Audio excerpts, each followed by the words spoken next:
भारत सत्य, सनातन और संत परंपरा वाला देश है।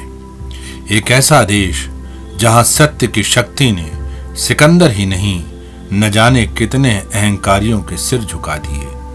आज बात 20वीं शताब्दी के ऐसे संत की जिन्होंने न ज्ञान बांटा न ही अहंकार किया, सिर्फ लोक कल्याण किया। बाबा सत्य सनातन के प्रतिनिधि संत थे। आज हमारे YouTube चैनल पर कहानी बाबा नीम करोली की। बाबा का जन्म फिरोजाबाद जिले के अकबरपुर में जमींदार पंडित दुर्गा प्रसाद शर्मा के घर प्राप्त जानकारी के अनुसार 11 सितंबर वर्ष 1900 को हुआ। बाबा का नाम लक्ष्मी नारायण शर्मा था। बालक लक्ष्मी की शादी मात्र 11 वर्ष की उम्र में ही कर दी गई थी।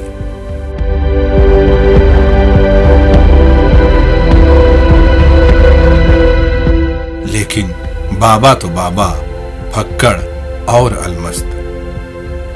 उसी उम्र में घर छोड़कर निकल गए ईश प्राप्ति के लिए और पहुंच गए गुजरात साधना करने, जहां उन्हें एक गुरु मिले और उनकी आज्ञा अनुसार वामनिया में उन्होंने एक गुफा में हनुमान जी की मूर्ति के सामने साधना प्रारंभ कर दी।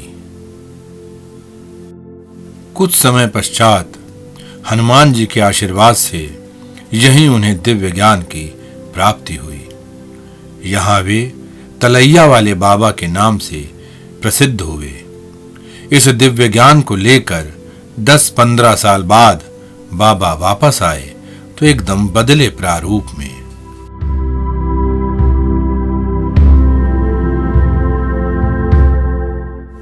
बाबा का नाम लक्ष्मी नारायण शर्मा था तो फिर वे नीम करोली कैसे मशहूर हुए? दरअसल बाबा जब गुजरात से लौटे तो वे ट्रेन से फर्रुखाबाद जा रहे थे तपस्या करने के लिए। गलती से फर्स्ट क्लास बोगी में बैठ गए।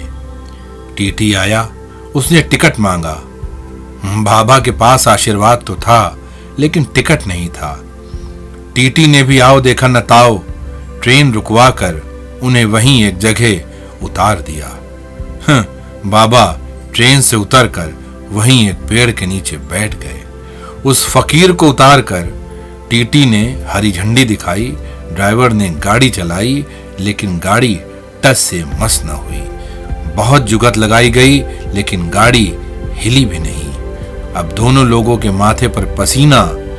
किसी ने कहा उस फकीर के पास जाओ, वही कुछ करेगा।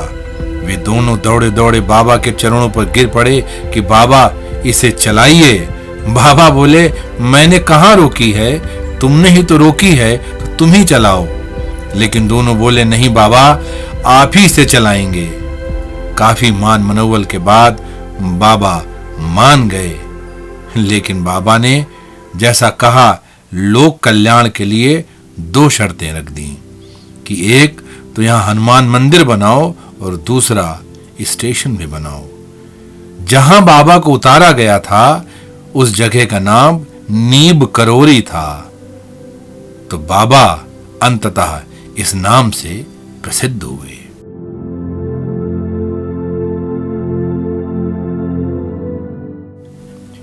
यहीं पर कुछ लोगों ने उनके पिता को बताया कि यहाँ एक साधु आया है जिसकी शक्ल हूबहू तुम्हारे लक्ष्मी जैसी है।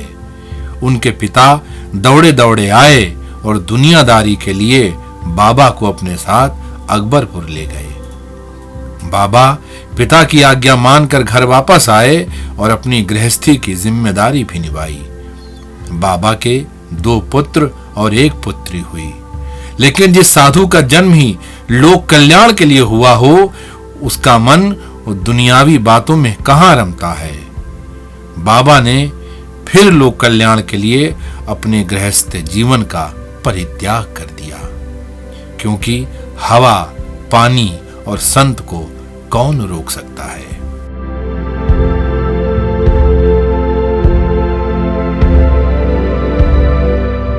बाबा के सैकड़ों हजारों लाखों भक्त हैं। बाबा के भक्त विदेशों में तो हैं ही, भारत में असंख्य संख्या में बाबा के भक्त हैं। पंडित नेहरू, गोविंद वल्लभ पंत, वीवी गिरी, इंदिरा गांधी सरीखे नेता के अलावा आज तत्कालीन राजनीति के कई शीर्ष नेता और व्यापारी घरानों के मालिकों के अलावा विदेशी भी मुरीद हैं, जिनमें अमेरिकी भक्त अधिक संख्या में हैं। साल 1967 में हार्वर्ड यूनिवर्सिटी के प्रमुख मनोवैज्ञानिक प्रोफेसर रिचर्ड एल्पर्ट भारत पहुंचे। वे यहां बाबा से मिले और उसके बाद उनके आध्यात्मिक दर्शन में ऐसा खोए कि वे रामदास हो गए।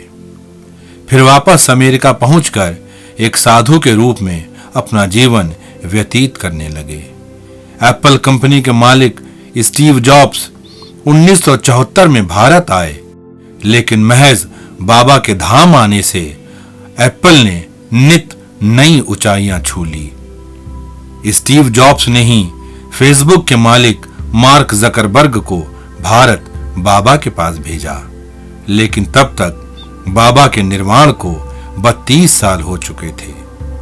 मार्क ने इस बात का जिक्र प्रधानमंत्री मोदी जी से भी मुलाकात के दौरान किया कि किस तरह वे बाबा के आश्रम गए, जहां से उन्हें जिंदगी का नया फलसफा सीखने को मिला।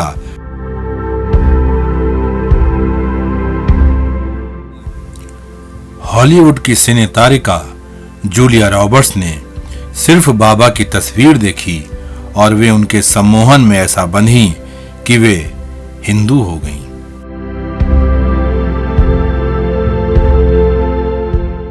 बाबा ने अपना मुख्य आश्रम नैनीताल की सुरम्य घाटी में कैची गांव में बनाया। यहां बनी रामकुटी में वे प्रायः एक काला कंबल ओढ़े भक्तों से मिलते थे। बाबा ने देश भर में 12 हनुमान मंदिर बनवाए।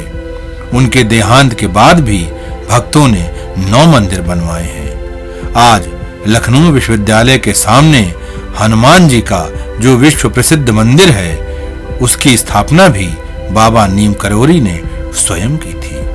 लखनलाल की नगरी होने की वजह से लखनऊ को हनुमान जी का विशेष आशीर्वाद मिला हुआ है।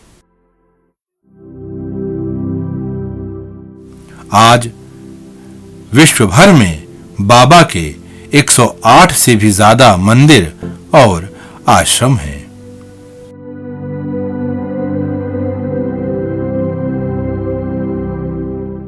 बाबा को अपने अंतिम समय का भी पूर्वाभास हो गया था। जब डॉक्टर्स उन्हें बचाने के लिए ऑक्सीजन लगाने लगे, तब उन्होंने अपना मास्क निकाल दिया और कहा कि मेरा समय आ गया है, मुझे गंगा जल पिलाओ, और स्वयं राम राम राम जपने लगे।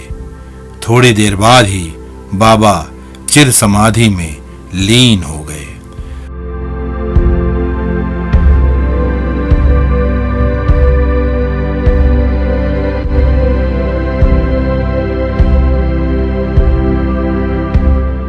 बाबा की समाधि आज वृंदावन में स्थित है, जहां दूर दूर से भक्त आकर उनका दर्शन कर अपना जीवन परिवर्तन करते हैं। बाबा कहा करते थे, आप योजना तो 100 साल की बना सकते हैं, लेकिन भरोसा दूसरे पल का भी नहीं है। और आज संपूर्ण विश्व में कोरोना काल में यह बात अक्षरशः सही साबित हुई है।